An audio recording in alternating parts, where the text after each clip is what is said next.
Yeah, as you can see, we start straggling in around 5 o'clock. We're all over the country. But around, this time is when we start getting a number of people that join. I'm actually expecting about 4 or 5 more people to join us today. The more the merrier. I appreciate you joining. Thank you so much. My pleasure, man. No worries. I was telling you earlier, man, I'm so happy that y'all joined. I was working hard to try to get you guys here, man. You're making me feel special, man. No worries. My pleasure. Man. Thank you guys for all being here. You are, and so are your cigars, man. Nice. Thank you. So I'm looking, there we go. I'm trying to there we go. Yeah. So tell us about yourself.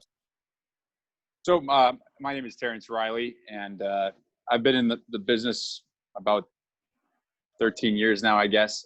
I started off, even though Terrence Reilly is a gringo name, my father is actually half Cuban, and I have family that's in the Dominican Republic that's been tobacco going back to Cuba in the 1880s, the Quesada cigars, if you've heard of them. And Manuel Quesada is my uncle, and they used to make the Fonseca brand. They distribute Casa Magna. They make Nat Sherman.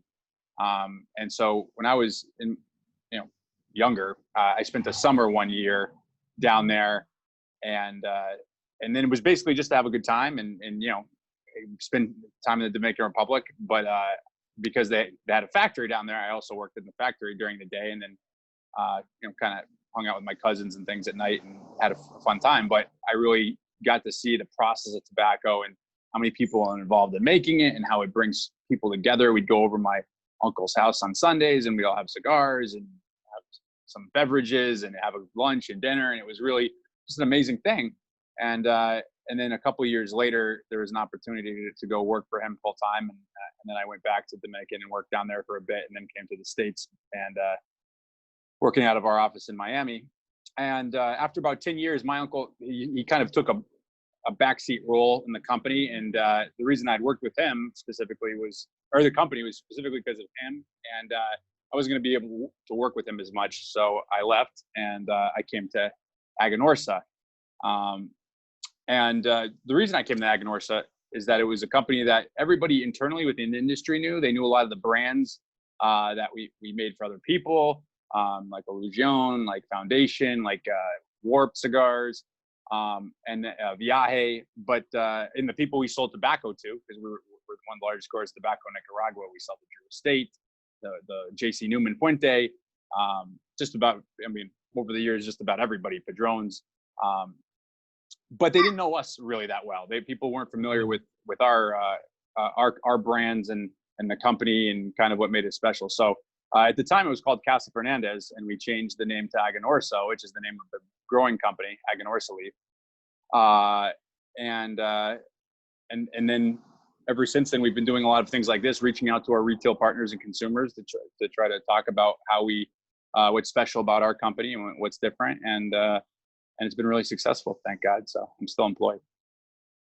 That's a beautiful thing, man. That's a beautiful thing. So you touched on a question that I wanted to ask. Our society members identify that Aganorsa is a unique and iconic brand. What makes the Aganorsa leaf so different and so delicious that other brands come to you for your leaf? Well, I think one is that the focus of our company is growing tobacco. That's the number one operation. That's what makes us different. And that was why the rebrand is we wanted to focus on what makes us specifically special. The reason it's different, I would say, is three main factors. It's the seeds we grow. It's the people that we utilize to oversee the whole process, and the fact that it's vertically integrated. From seed to ash, we control the whole process. So I would say it's those three things that really separate us. So, for instance, on the seed side, we basically grow Corojo 99 and Criollo 98, which are two seed varietals. The original Cuban Corojo seeds in the 70s were decimated by what's called blue mold. And ever since then, they've been growing developing a whole bunch of strains of that original Corojo. And there's one called Habano 2000, Corojo 99, Criollo 98. Habano 2006, Corojo 2010. There's all different ones. And Corojo 99 and Criollo 98 are the two varietals we use. Criollo 98 is commonly grown in Nicaragua. Corojo 99 is not. I don't know of anyone else that grows it there on any sort of scale, certainly not to the degree that we do. So that's one aspect, is that we have a very traditional or kind of quintessential Nicaraguan style tobacco in the Criollo 98. And then we have that more Cubanesque seed, especially up in Jalapa, with the Corojo 99. And so then you have a synthesis of those two tobaccos. We actually do events where you get to taste those individual components. We take a viso of Corojo from Jalapa and a viso of Criollo from Esteli, and you smoke each of them separately and then together and see how they each have a very distinctive, unique flavor. And then they create another unique flavor that's more complex when you combine them. So that's one aspect of it. Another aspect is the guys that we utilize to grow and ferment and to oversee the whole process for us. We have guys, Arsenio Ramos, who passed away a couple of years ago, but he was in charge of Cuba Tobacco's fermentation process in Cuba. He had helped develop the Cohiba blend. He was highly respected and renowned in the cigar industry. Again, another guy that really didn't go out there and put his face out there, but internally, I mean, Robina in Cuba was good friends with him. I mean, a real legend. We had people like Jacinto Iglesias, who was in charge of kind of overseeing our operations. Chandito Gomez, who's about 80 years old. And by the way, 80 years old and has a 3-year-old son with his 25-year-old wife. And he's, he attributes that to Aganorsa. So I don't know if that's a good thing or a bad thing. I don't know if you want to have kids when you're 80, but that guy is incredible. And these guys have been in tobacco their whole lives. They're from Pinar del Rio, which is the best growing region in Cuba. And they're fathers, and they just have this long history of just living tobacco. And they took those traditional processes and brought it to us. So, again, and that doesn't mean that you never innovate or try things differently. And they also benefited. We had the resources in terms of fertilizer, in terms of all the time management and everything that we could give them that they had kind of lost in Cuba over the past 20 years or so. But their mindset was creating those style of flavor and aroma that they loved in the glory days of Cuba. Again, using Nicaraguan resources, Nicaraguan soil. And that's another factor. And then the final factor is the fact we control the whole process. You can have the best piece of meat, filet mignon on earth, and that guy throws it on the grill and chars it up. Now it's shoe leather. So it doesn't matter how good it was, it's got to get all the way down to the end. And because we're vertically integrated, that allows us to take what we love about the characteristics of the seed, make sure they're cured correctly after the leaf is harvested, make sure it's fermented correctly to make sure that we don't over fry it or under ferment. Make sure that they're aged properly, blended properly, all the way down to the end. And so that we're able to take our signature flavor and guide it all the way to the final cigar itself and the consumer. So I would say it's those three things that give us a unique flavor. And again, I also don't want to make it sound like, that makes us the best or anything else.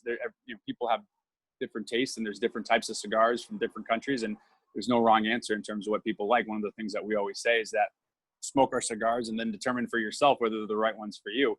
But we have a distinctive flavor that's not like anything else. So if you like that flavor, you got to come to us. It's interesting how you said that each cigar smoker's palate is different.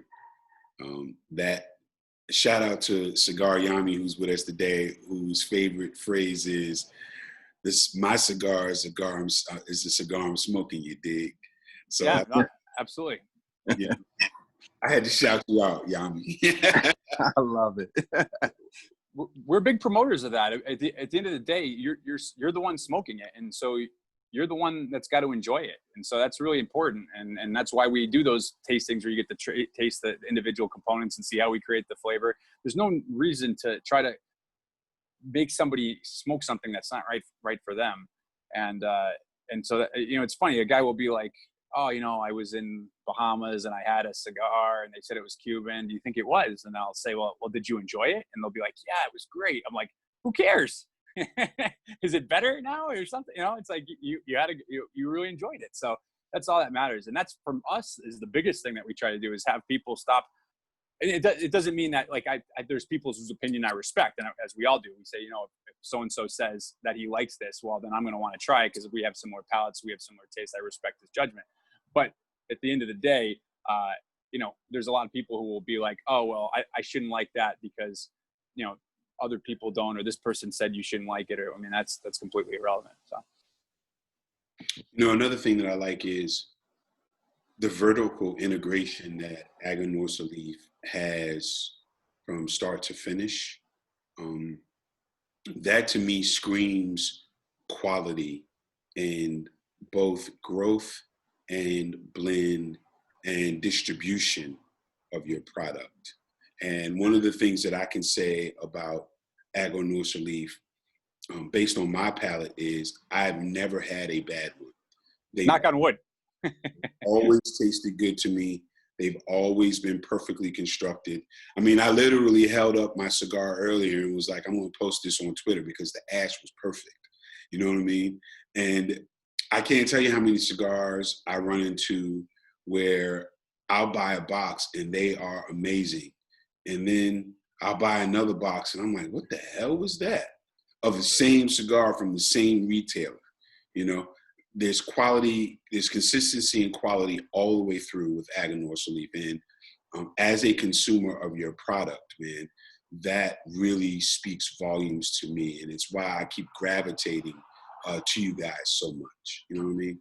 Yeah, that honestly what you said is basically you summarized the consumer experience, I think, is that we all want, if we're going to go buy something with our hard-earned money, we want to know what we're getting. And so once whether it's cigars or whiskey or a restaurant or whatever it is, a car, you know, company or anything, car dealership, when you feel that you're going to get what you expect, that's really, really powerful. And once people start questioning that, it's a hard thing to overcome.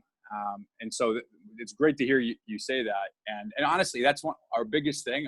The only metric of our success really is consumer passion for our product. Because when somebody hears you say something positive about our cigars and with enthusiasm, that's 1,000 times more powerful than me talking about the product. Because I'm a representative of the company. There's always the doubt, hey, well, you know, somebody's paying this guy to go around and sell the product, you know, so can I really trust them? And that's a legitimate question, you know, but you have no skin in the game. And so your word is very powerful.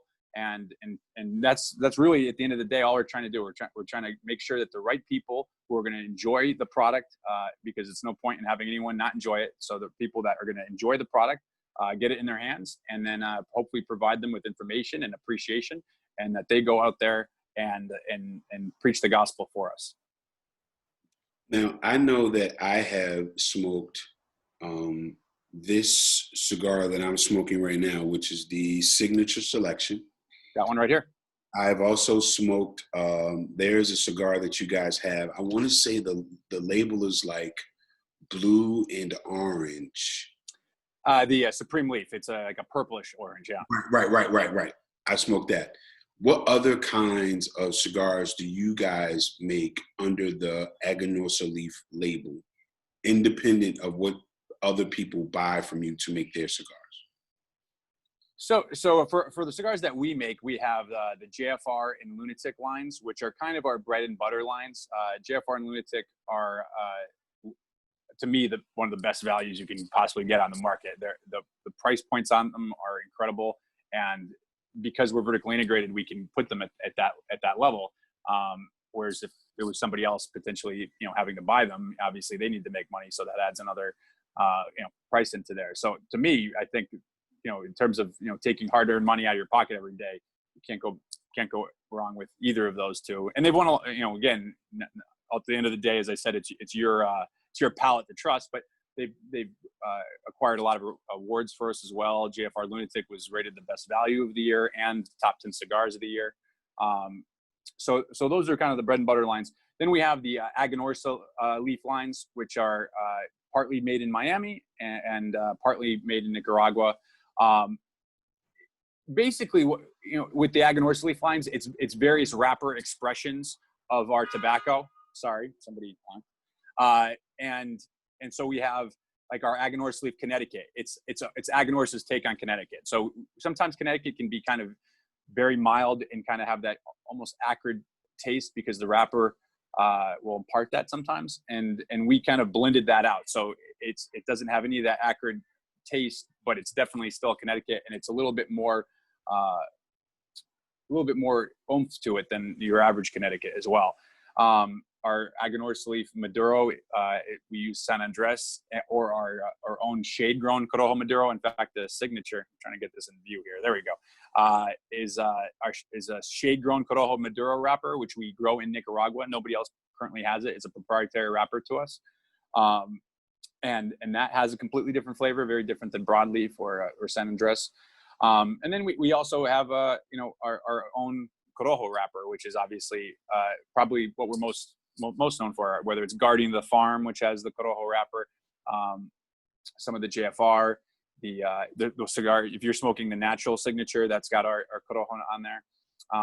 And so we kind of have, it's kind of like we're Scotch, there's different types of Scotch, but Scotch is always Scotch. It's not ever rum. It's not ever gin. It's not ever vodka. And so we kind of just create various versions of that profile that are, that have a lot of variety, but they're always in the same kind of genre. We don't really have that kind of real mild stuff, like a Davidoff white label type smoke. And we don't have that kind of really full, 10, 11 strength, like La Flor, Dominicana double Hero. That we're kind of in between low, kind of like a low medium to a low full. And we fall in there with different expressions. Now, full disclosure, folks, round 2 for me will be Guardian of the Farm, Night Watch, Aganorsa leaf. Which has the shade-grown Maduro wrapper as well. Exactly. So I'm looking forward to trying that tonight. We have to be careful on these events because Yvette sometimes require that we smoke 7 cigars. I had to put you out there. I had to put you out there, Yvette. I love you. It's all good. So I want to open up the floor for questions from the society. Folks, we have an iconic brand with us today. Please. Thank you. Would you mind taking questions, Terrence? Of course. In fact, I was going to suggest it myself if you hadn't said it. Perfect. Floor is open, folks. Go for it. All right, this is BJ Jones from South Carolina. Shout out to South Carolina. How you doing? All right. Hey, what's going on? All right. For us cats down south, do you have any distributors down here that we can go to pick up your cigar, or do we have to go to your website to get it? No. I'm sorry. Go on. Go ahead. No, I apologize. I interrupted you. Go on. Like, do you have if we go onto your website, do you have like a sample pack that we can sample like different flavors? How can we get one of your sticks, brother? So there's a couple of ways. We don't sell direct to consumer because we kind of utilize the system of going through retailers or online partners, and so we don't cut them out of the picture. So in South Carolina, there's a bunch of retailers that carry us. I'd have to look. If you shoot me a message with where you are, I can look at what the closest store is. But there's several locations in South Carolina. Also, again, if you do online purchasing, a quick Google search will bring up a whole slew of places where you can get a sample pack or a whole bunch of different of our cigars. If you ever need any help with any of that, I can always narrow it down. Hey, is this guy a reputable dealer, or hey, do these people sell you? I'll have to think of. I know off the top of my head, like Boda Cigars, and it's in Greenville, South Carolina. I apologize. I'd have to look at our map and see where you are and where everybody else is. But definitely we can get some cigars for you. It's a great question. Thank you. Okay. Does that help at all or no? Yeah, actually it does. So. Okay, good. Sorry, I wish I could have thought of, some guys are really good with like, you're in this city? Down the street here is, and I usually have to take a look and see my geography is not as good as it should be. Hey, as long as you focus on making the cigars, we good. I like the way you think. Thank you. Anybody else with questions for Mr. Reilly? I think, my question is always, what would be your personal favorite? What would be your personal favorite of the line, and why is that your favorite? So I always qualify that with one, at the end of the day, it's more important what you like than what I like. So don't ever use me necessarily to guide you too much. But with that said, I tend to like our Corojo wrapped cigars the most. I think our Corojo is really part of what gives us that unique taste. And so I like the cigars that have that more in them. The Aganorsa Signature and there's a brand called Aniversario, which is made in Miami. Those are probably my two favorites, but I don't smoke them that much. There's an expression in Spanish, no fumes la ganancia, which means don't smoke the profits. And those are more limited cigars. And everyone I smoke is one we can't potentially sell to our partners. So I don't smoke those too often, except for what we call validation, when we're making sure they're consistent. And then on special occasions, I'll have one. I'd say the cigars I smoke the most are the JFR, the Guardian of the Farm, and the Aganorsa Leaf Connecticut. Those are the three that I tend to smoke the most, partly because of sizes. They have sizes that I tend to like, a thinner ring gauge and a smaller cigar that I can smoke in a quicker period of time, because when I go into a shop, I usually have about 40 minutes or so, and I don't want to have to put down a cigar that I haven't finished and won't leave it there, or they have to ash it and then relight it an hour later. So it allows me to finish. So it's convenient too. But I guess I gave you a very long answer for what should have been a simple question, but I hope that helps a little bit. So I heard you talking about your signature wrapper, being a distinct flavor. What kind of flavor would you describe? I know everyone's palate is different, but what kind of flavor would you describe your wrapper being, if you don't mind me asking? So our Corojo tobacco, and whether it's wrapper, binder, filler, it has this flavor. Obviously, the wrapper will increase the amount of it that you'll taste. Is very distinctive, and I don't go into too much detail in terms of chocolate, pecan pie or whatever. But what you will taste is it'll make you salivate on the sides of your mouth. It's gonna have that salivatory effect. Some tobaccos dry your mouth. Our Corojo is mouth watering, which I personally like. I don't like when I have to constantly drink water. It's gonna have some spice on the tip of your tongue. You're gonna get like a little bit of spice, not overwhelming, but a little bit. And if you retrohale through your nose, you'll get some spice. And then there's kind of a lingering sweetness. And I really like that flavor. And so I tend to like our cigars that have more dominance of that. Now, that said, when we do events, I would say 50% like the Criollo 98, which is much more it's earthy. You'll get some salt on the roof of your palate. It's much more body to it. A lot of people will lean towards that more. So it's really more about what you like, not what about I like. But what's cool is the combination of those two tobaccos and how they really balance each other well. I just like the ones that tend to be a little bit more dominant with the Corojo.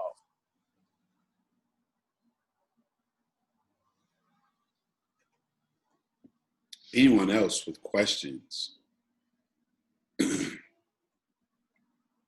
So I have a couple. Sure. You talked about vertical integration for your brand, right? Yeah. In our discussion, you mentioned both Jalapa in Nicaragua, and you also mentioned the Dominican Republic. Where do you guys blend and roll your cigars? So just my story, when I worked for my family, they were based out of the Dominican Republic, Quesada Cigars. When I left and went to Aganorsa, we're purely Nicaragua. So we have operations in Jalapa in the north, and Esteli for growing, and a little bit in Condega, another region, but mostly Jalapa, Esteli. And then we roll in Nicaragua, in Esteli, and also in Miami, we have a small operation. It's a couple of rollers. It's very small. In Nicaragua, it's about 70 or 80 rollers. And in the office in Miami, it's 3. So it's just a much smaller operation. So in Miami, is that an Aganorsa shop, or is it a partnership with like El Titan D. Bronze? No, so we actually sell some tobacco to Titan D. Bronze, but it's the warehouse that we distribute out of. Also, we roll out of. We have a room where that we have 3 Cuban ladies who all roll in the traditional way. It's all one person rolls the whole cigar by hand, and it's really the old-fashioned way. Most Nicaragua, Dominican Republic, Honduras, because it's much longer to do, and you need a higher skill level to do it that way. they tend to roll in pairs in those countries where one bunches, the other one puts the wrapper on. And it's quite frankly, it's a much more efficient process. But in Miami, it's, because it's only 3 rollers anyway, we have some high level rollers that we've had for many years, and they roll the whole cigar by hand themselves, each of them. And so that is basically, though, just one corner of its overall distribution center in Miami. If you're ever in Miami, let me know, give me a heads up, and we always have people come over and take a look. You actually partially answered my next question. If members of the society decided that we wanted to do a factory tour, do you guys offer those tours? Yeah, so in Miami, it would be more if you just want to kind of see what it looks like. It's not that impressive, really. I mean, it's impressive, but it's a small operation. There's not a lot to see. We have the bales there, and you can see how to roll, and you can maybe sit down and roll a cigar. So it's fun, but that would be something like you're in Miami and you want to come by. I wouldn't go out of your way to come to Miami to see that. For Nicaragua, it's a much more impressive operation. We don't have formalized tours the last couple of years because Nicaragua has had some political difficulties, and again, when you bring people down, you're responsible for their lives. You don't want to call somebody's wife and say, hey, we had a really great time. Your husband or your wife's not coming back because something happened. So we're not doing it right now. But if people go, and people do, they go down and they're like, hey, I'm going to be in Esteli, I'm going to be in Nicaragua, I'd love to come by. We do and will make those arrangements for people. That's awesome. Tell us where we can find you guys, both online via your website and social media. Sure. So, and please, if you ever smoke our cigars, make sure to tag us. We tend to repost that stuff. It's a great way to stay in touch. Again, this is how I ended up here today, is through Instagram. So there's Aganorsa Leaf on Instagram, Aganorsa Leaf on Facebook, and then our website is www.aganorsaleaf.com. And then I'm Terrence Reilly. I believe I'm Terrence Aganorsa Leaf on Instagram, and just good old Terrence Reilly on Facebook. But yeah, absolutely. Please stay in touch. One of the reasons I feel that we've had the success we've had the last couple of years in terms of really generating enthusiasm and gaining notoriety is due to the fact that we've listened to both the retailers and the consumers. And so if somebody's telling, if we hear the same kind of feedback and comments from people, we say, hey, this is something that we should probably implement, or, it helps us kind of keep our thumb on the pulse of the industry. So please reach out anytime. And I'm always happy to hear feedback one way or the other. Does anyone have any additional questions? I have one. Go for it. I was waiting for you, bro. Throw it at me. I'm not going to get too philosophical today. Sure. I'm curious about the Supreme Leaf. I've been searching for it since it dropped, and that's one cigar that I haven't been able to find. And I usually can find everything that I want. Have you heard anybody who may have Supreme Leaf? Let me, who would maybe have Supreme? There's this is kind of random, but there's a shop in Seattle, or actually it's Fife, Washington. It's near Seattle. It's called Smoky Joe's Bar and Cigar Bar or something like. But Smoky Joe's Cigar Bar. It's in Fife, Washington, and I know that they'll ship right now, at least because of with COVID and everything. It's a really beautiful cigar bar, but I think that they're relatively limited right now, and I believe they may have a box or two left. I can search some other places. There is this summer a Toro size that's going to be coming out, but I haven't been able to locate too many places left that have it. But that would be a place to try, and if you can find it, let me know, and that would be great to know that you were able to find it. And if not, I can check a couple other places and see maybe that. Another one to check too is Elite Cigars in Addison, Texas. They're another one that may have a box. Again, they're another one it's really a beautiful cigar bar, but with what's going on, they can't really operate much, and so they've been limited into letting people in, so they'll ship. Yeah, see, it's this when it first released. Nobody had them, and it was only certain retailers got them. or they got them and they went really fast. And even the brick and mortar shops has been difficult to find. Where are you based? I'm in Maryland, but I work in Washington D.C. Okay, I'm trying to think of who the nearest person that might have some near you would be. Who would maybe have some? Or if this is another question, this would it be a time when those were not LEs, were they? Yeah, it was a limited run. Yeah, but it's what we call an allotment release. The signature cigars we have are kind of like that too, where we use the tobaccos we use. We always have to play a balanced game here, where we grow a lot of tobacco. We grow more than 14,000 bales a year. I think 15 or 16,000 bales a year, which is a lot.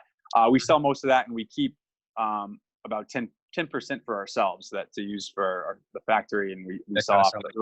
Yeah, yeah. Well, but it's a lot of tobacco, but certain blends utilize certain tobaccos. You know what I mean? So, like on a field, like one lot on that field may have a tobacco that nothing else really tastes like, and so we need that lot for some blend for ourselves or somebody else.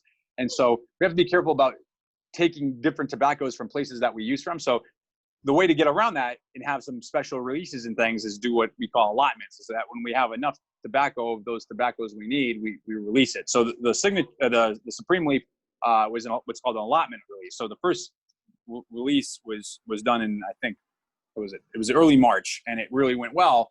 And the next one is going to come in July. So there will be another one, and it'll be available.